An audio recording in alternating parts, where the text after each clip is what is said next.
So what I thought in my head is like, you know what? I just paid this coach 10 grand. It makes absolutely no sense to argue with them or fight them. You already paid a bunch of money. You might as well just do what they say. What someone really has to do is they have to be honest with themselves and first say, am I working as hard as I possibly can? Right? Like, am I waking up early? Am I going to bed late? Am I doing everything they say? Am I asking questions? Am I following up? Like, are you doing every single thing possible? Like, your life's on the line. You don't make a sale this week, someone's going to do something bad to you. Are you doing that? I think that's what I did. I mean, I paid 5 coaches in a row.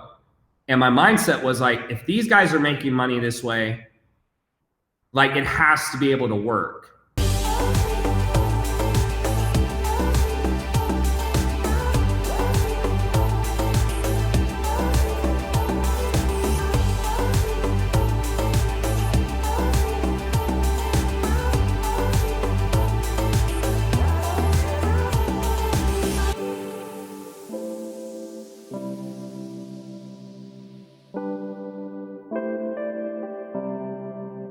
Hey, what's up, everybody? Welcome to yet again another edition of the None of Your Business podcast. I'm Dr. Shawn Dill, missing Lacey Book today. But the reason why we're doing it this way is because we have the opportunity to bring to you a super special guest. And we wanted to honor his schedule and his ability to coordinate. So unfortunately, Lacey's not with us for color commentary.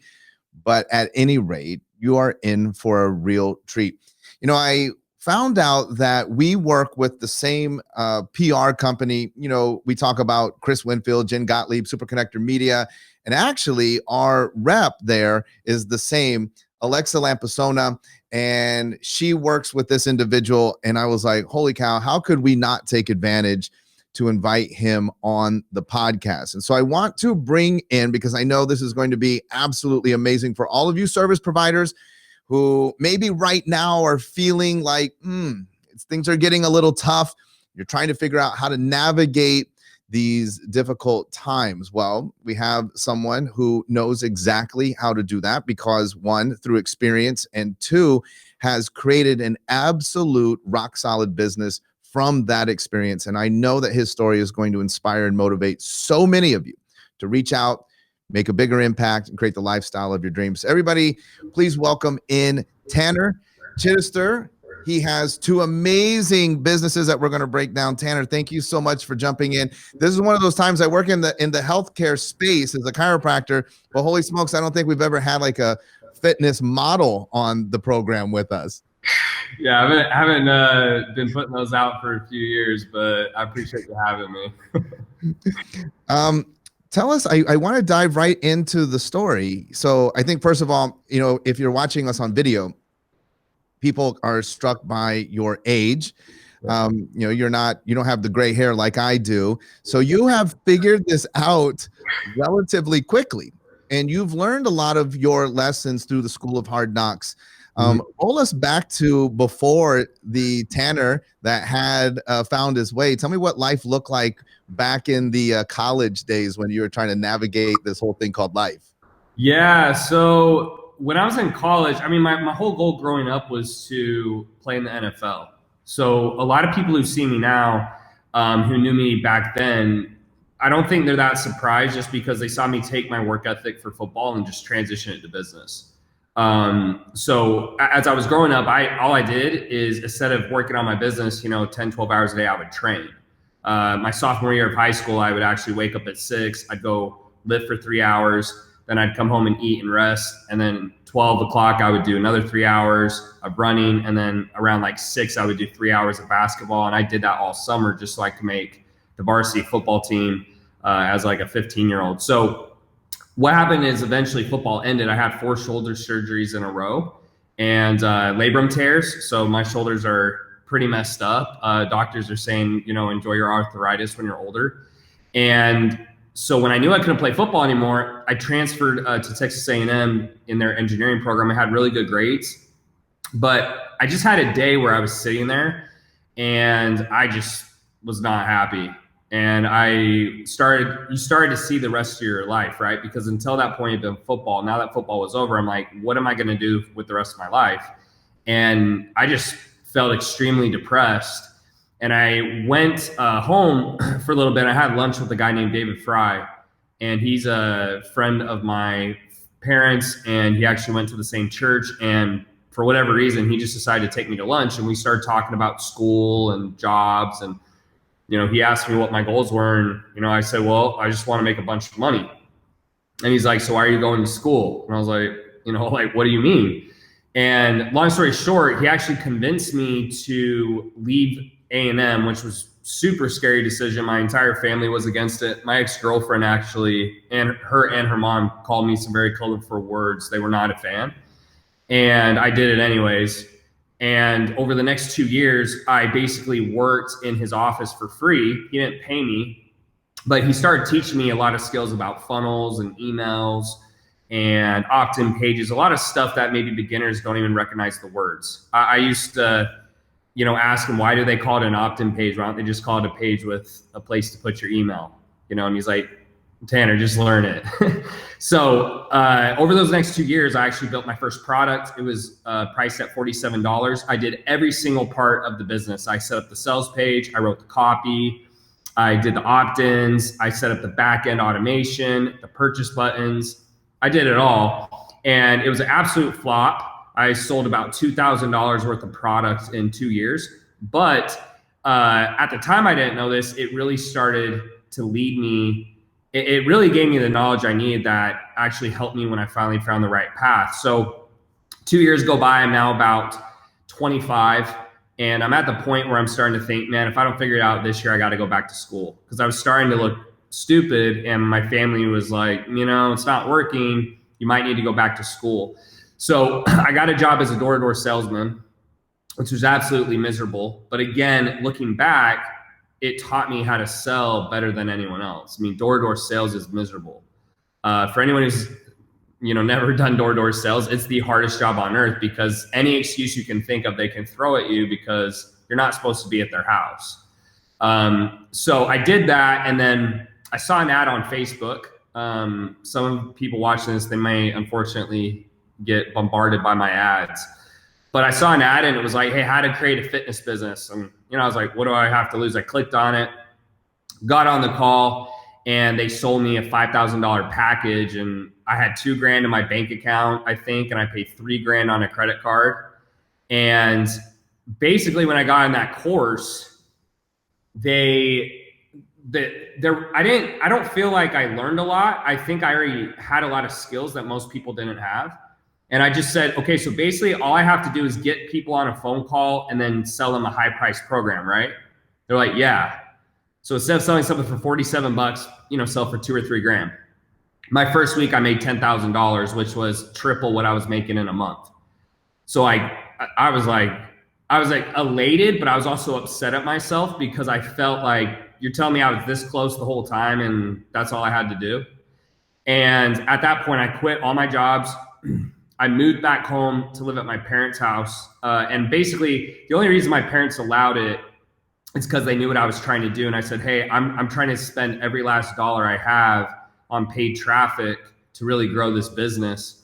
And they didn't see me hardly ever. I was in a 300-foot square room in their house. And my dad actually, he make jokes like, hey son, haven't seen you in a week. How are things? And the rest is history. My first year I made $1 million. Second year I did about 11. And then this year we're going to finish around 15. And then next year I'm projecting about 22. So, I wish I'd recorded it so people could see it, because it's one thing to hear it, but man, if I had I wish I'd recorded the whole experience, because I don't think people would believe kind of what I went through and what it looked like, especially the door-to-door. I had people pulling knives on me and all kinds of stuff. It was crazy. But that's the long story, not so short. So what is it? What was the product initially at $47, and then what is the product today that you sell? Yeah, so it was called the Rapid Muscle System, and I think that was a bad idea because most people care about weight loss. And then I just also didn't know how to get eyeballs. A lot of the people I work with, or just business owners in general, they're all awesome at what they do. They're all very passionate. They just can't get eyeballs. And if you can't get eyeballs, no one can buy your stuff. What the offer is now today is I transitioned to Same offer. It's just personalized one-to-one fitness coaching, customized meal plans, training, personal contact. Where I'd usually sell a $3,500 package for 4 months on average. I actually have some clients who sell as high as 6,000. I mean, it's crazy. And then my other offer that I do now is, as that business was growing, I had a bunch of trainers come to me and say, hey, dude, like, how are you making all this money? Like, you're a trainer. I'm like, yeah. And they started seeing like I had a nicer car and stuff like that. And so they're like, can I pay you? And I was like, I mean, I guess, yeah. Like, I already have all the stuff set up. You just need to see it. That business blew up. And then at that point, I just kept having more and more people. So it just naturally progressed over to business consulting. I never actually wanted to be a business consultant. But when people start asking you and they're willing to pay you a bunch of money, I was like, okay, like this just is naturally happening. It makes sense. And so those are kind of my two businesses I have going today. So what's the name of the fitness one, the fitness program? Yeah, so it's called Fit Warrior. The company is legally registered as Fit Warrior, Fit Warrior LLC. And we still run it. It's at a much smaller scale now, not because I don't love it. It's just, it's like when someone says you try to do too many things at once, you can't be very good at anything. So we still run it. It's at a smaller scale just because the margins and how much I can charge are much higher in the business consulting space. I could go back now and do it, but there's that. And then the other company is called Elite CEOs. Elite CEOs is fitnessceos.com. Yeah. So Elite CEOs is the business consulting. That's eliteCEOs.com. And then, okay. Yeah. And then the other company is Fit Warrior, and that would just be like fitwarrior.com. So everybody that's checking this out, go to eliteceos.com, especially if you want to mesh Tanner's ideas and life lessons to your business. You don't have to be in the fitness space. No, and that's actually, I'm still trying to fight that dogma a little bit because I was so heavy in the fitness space that, and I help so many trainers that even to this day, people are like, oh, I wish I was a trainer. And I'm like, guys, I help a lot of trainers, but I actually help any type of business now just because the demand has gotten so big that I just had to. It just made sense. But obviously, I do have a fitness background, and so I do get a lot of trainers. I'd say like 50% of my clients are trainers, and then 50% of the other consultants are, anywhere from like agencies to real estate, stuff like that. Yeah, I mean, I totally get that. Coming myself being a chiropractor by profession, it's the exact same fight, right? So the majority of our clients are like, oh, you're a chiropractor, you have a franchise, and so they want to consult with us. And likewise, probably people that have watched my work are like already thinking there's plenty of opportunities where we could probably help each other out to germinate you into some of the healthcare space with your expertise, because the principles are the same. And speaking of that, what do you think are some of your greatest lessons that you've brought forward, that you learned that helped you to grow, that might not even be or actually are not related to the fitness industry? What are the greatest business lessons that you've applied on your journey? Yeah. So the number one lesson, the number one thing that took me and just skyrocketed me was when I started online marketing. Everyone, even to this day, everyone is big on webinars, right? And on paper, a webinar sounds great. It's like, hey, just run an ad. They'll click over, they're going to watch the webinar, and they're going to sign up for a call, and then you sell them for a huge program. And I was like, hell yeah, like I want that. But after I spent about $50,000 on coaches, right, about 10 grand a piece, and running, about $20,000 of traffic, I hadn't gotten any farther. And I was killing myself to keep making sales organically to be able to pay these coaches, because I knew if I wanted to make the money that I make today, I had to figure out paid traffic. So after that fifth coach, I got to a point where just in my head, because when something isn't working, there's two options. Either it's the wrong path or you're just not very smart. And some people, they can't accept either one, but that's really the truth. Like either you're doing the wrong thing or you just can't execute. So after the fifth coach, I took a chance and said, hey, you know what? I've done everything they said. It hasn't worked. I've done it 5 times. maybe this isn't the right path. So let me try this. And all I really did is I put a barrier between the ad and the webinar where they go into Messenger. And what it allowed me to do is if they went in Messenger and they clicked over and watched the video and signed up, great. But if they didn't, I was able to go back in there and re-engage. And because I'd done door-to-door sales, I've been a server, I've been a collegiate athlete, I was very good at conversing and knowing what to say and what not to say. And in that first week, I think I made about 20 grand from paid ads, and I spent like 3. And then that was when I was like, oh my gosh, I just figured it out. I'm going to be rich. I remember telling my parents, I was like, Dad, I just figured it out. I'm going to be rich. Like, I just figured it out. And so one of the biggest things I try to do with my clients is get them to understand that marketers' jobs is to make everything sound easy and to make it sound like anyone can do it, right? And you have to, there's a very hard line between like being dishonest and honest. And so what I just tell my clients is I'm going, look, my job as a coach is to help you get results, even if you have very little skill, right?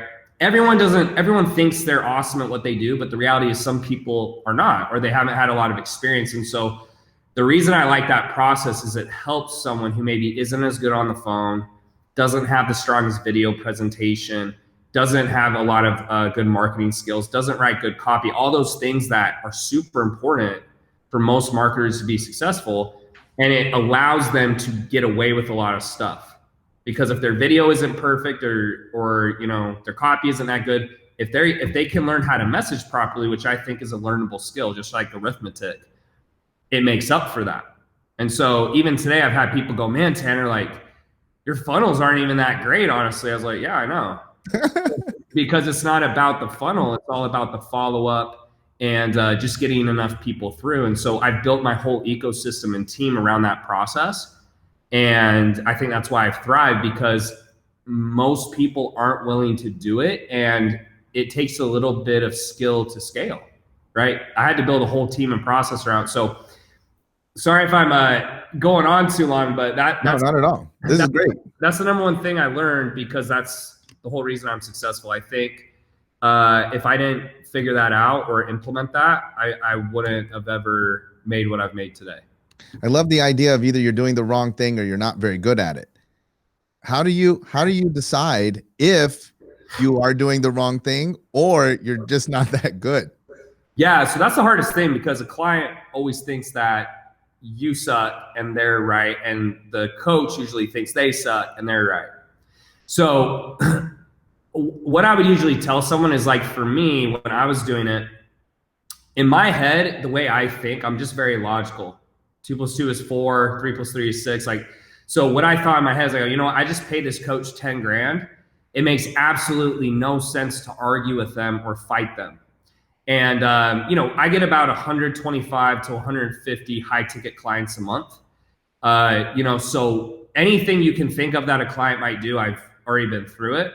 And I've never understood clients who will argue after they've paid you a bunch of money. I'm like, you already paid a bunch of money. You might as well just do what they say. So I guess to answer your question, what someone really has to do is they have to be honest with themselves and first say, am I working as hard as I possibly can? Right? Like, am I waking up early? Am I going to bed late? Am I doing everything they say? Am I asking questions? Am I following up? Like, are you doing every single thing possible? Like, your life's on the line. You don't make a sale this week, someone's going to do something bad to you. Are you doing that? Most of the time, people are not. But if you are, and then you do that with, like, let's say at least 2 coaches, right? And you have a similar experience, at that point, maybe then you can say, hey, it's a strategy. But I think that's what I did. I mean, I paid 5 coaches in a row, and my mindset was like, if these guys are making money this way, like, it has to be able to work, right? And to a degree, it does. There are people who run webinars very efficiently, but it wasn't working for me. And I tried it 5 times. I was like, you know what? I played Division I football. I did petroleum engineering. Like, I've done some hard stuff. So, and I've listened to everything they said. Maybe let me try this. And so, I would just say my path is easier. It's easier for someone to master who has less skill. And it allowed me to scale past all those coaches. I mean, anyone I've hired at this point, I think I've scaled past them quickly. So just to wrap it up, I just think what people have to do is they have to just tell themselves they're doing it wrong to start and don't question the process. And if they do everything they possibly feel like they can do, and it happens at least twice, can't be your first coach. That's just, you can't do it. But if you have at least 2 times and it's a similar process, it's not working, then maybe you can try something else. But most people, they just quit too soon, or they don't realize that they're not good at what they say. So for example, if you go up to a girl in a bar, right? You can't say weird stuff and expect to get her number, but people think if they say that to a prospect, well, why aren't they signing up with me? Well, I mean, did you see what you said? And that's kind of the hard thing for people to acknowledge, because it's hard to admit it's your fault.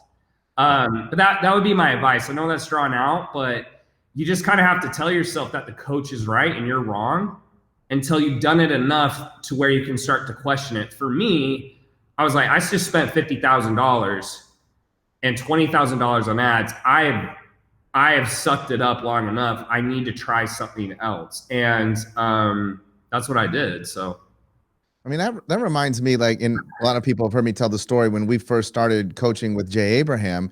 We literally spent the first 6 months with him trying to not do what he was telling us to do. Like, he would tell us something and we would try and figure out like a way to kind of do it. And it wasn't until we decided, like, look, with the amount of money that we're investing, why don't we just do exactly what he's saying? And then we started seeing results. Mm-hmm.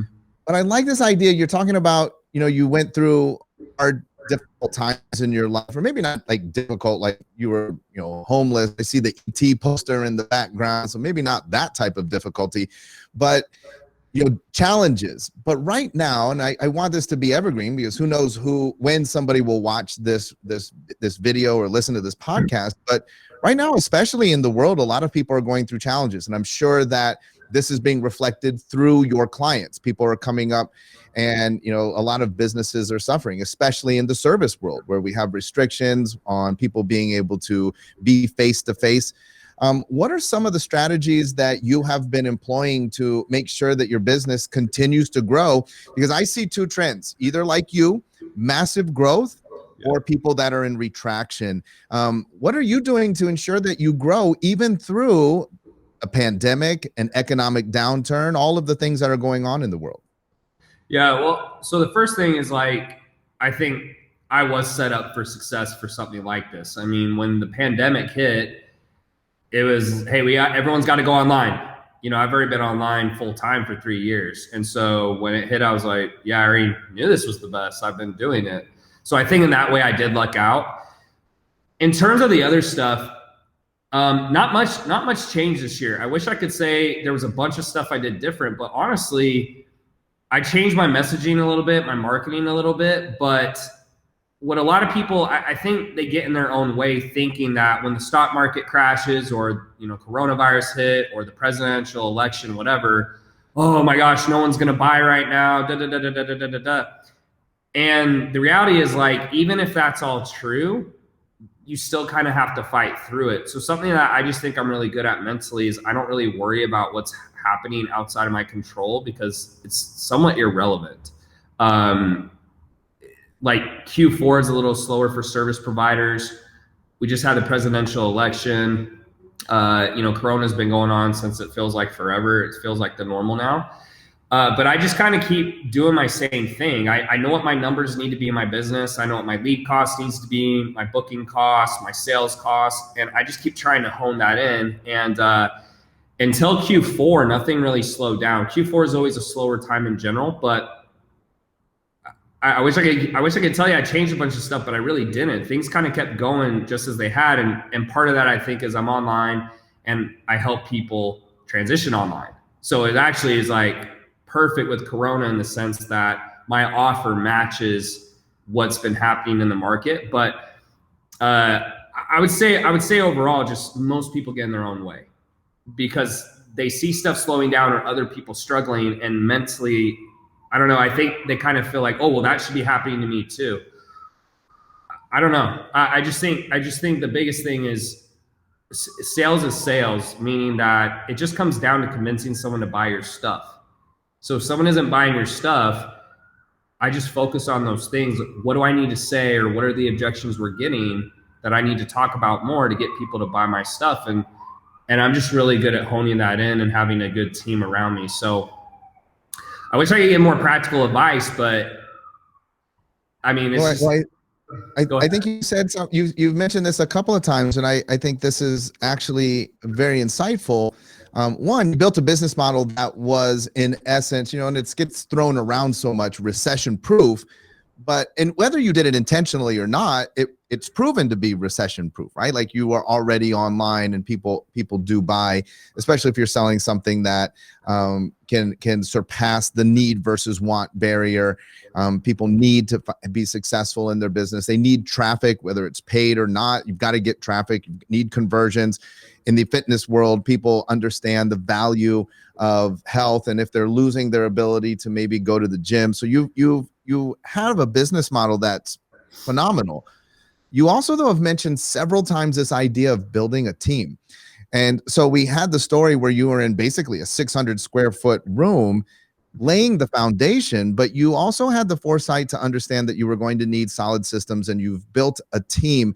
Tell us a little bit about that realization and that process of surrounding yourself with a team that would allow you to scale to these levels, because frankly, you probably couldn't do that type of revenue in a 600 square foot room. No. So, yeah, the first thing I'll say about building a team is, like, what I always find ironic, or I don't want to say like funny, but somewhat humorous, is, you'll hear someone talk about, like, oh yeah, like that, I don't like that method. This is way more like honest, or this is better, whatever that may be. Right. And people don't think about scalability. So there's a difference between having a lot of money and working all the time, and then having a lot of money and never working. And so what I learned early on was, like, hey, I want to make a lot of money, but I also want to be able to take a day off whenever the heck I want. And so the first thing I did was I made sure that the systems I built could scale, right? Some people, for example, if all they do is free organic marketing, you can't scale that, because ultimately you can only send so many messages in a day on one Facebook page or one Instagram page until they block you, right?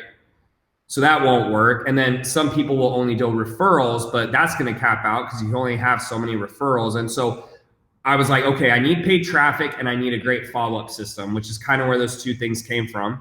And then in terms of the most difficult thing I've ever done, building a team is extremely difficult, which I understand now why some people never get to high levels, because if it's hard for me, I just know my mindset as a person. I know that for 99% of other people, it's going to feel almost impossible.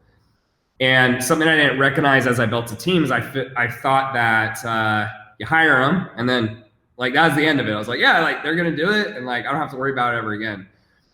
I would say hiring a team is more like having a child, where not only are you paying them, right? Like, you're feeding them, they live in your house, all that stuff, but you almost have to do the job for them for a little bit. And that was something that was really hard for me to understand, because I was paying people, and then I had to sit there for like the first month or two and really just like almost do the job for them or with them until they started to get it. Once I got that and I understood that's just part of building a team, it got a bunch easier. It got a lot easier. And then I found good managers. And that's the most important part, because until you have good managers, you can't ever really take a break. You need a few key people in your business who are so good at what they do and so on top of it that you just know that you can turn your back and not worry about it. But I think your question, was like, how did you do it and go about it? I just started, posting on my social media networks and job sites like Indeed and stuff like that. And I hired one person. I would do stuff with them every day. They could walk through stuff. I had scripts. I had training portals. And as I got one person set, then I bring on the next person, and the next person. Then eventually when we had enough people, I was like, hey, I need a manager. I would take my very best performer, teach them how to manage. And I just kind of slowly went built it as I went along. And the other thing is, I would tell people, just, it doesn't have to be perfect. One of the reasons I've scaled so fast is I am just like go, go, go, go, go type of guy. And I'm like, we'll figure it out later. That's actually played to my advantage a lot, because when I brought in a COO, we were doing around 300 to 400 a month. His first comment, he started laughing at me, and he's like, man, your business is, you know, cuss word, cuss word, cuss word. And he couldn't believe we were doing that, because he asked me where these documents were in these scripts. He's like, oh, they're like in my Google Drive somewhere. He's like, what? He's like, where's all the stuff? I was like, yeah, it's just like in my Google Drive. And he couldn't believe how little organization we had.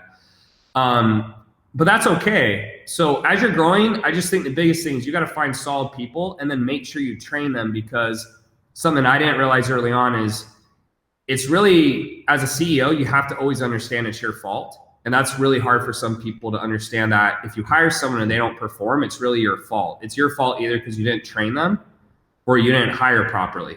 And that was really hard for me to accept. But once you start accepting that, it helps you build the systems and know what needs to go there, because you have to keep asking yourself, what am I not showing them so they're not getting it? And I don't know, just to wrap up, like, you got to dumb it down to where like an elementary student could come in and they could go through your stuff and they would know how to do it. And, you know, it was a learning process, like, but yeah, I mean, building a team is essential, I think, to being wealthy and being able to take a day off. It's nice to make a lot of money, but if you work all the time, it's, you know, it's kind of unfulfilling, if you ask me.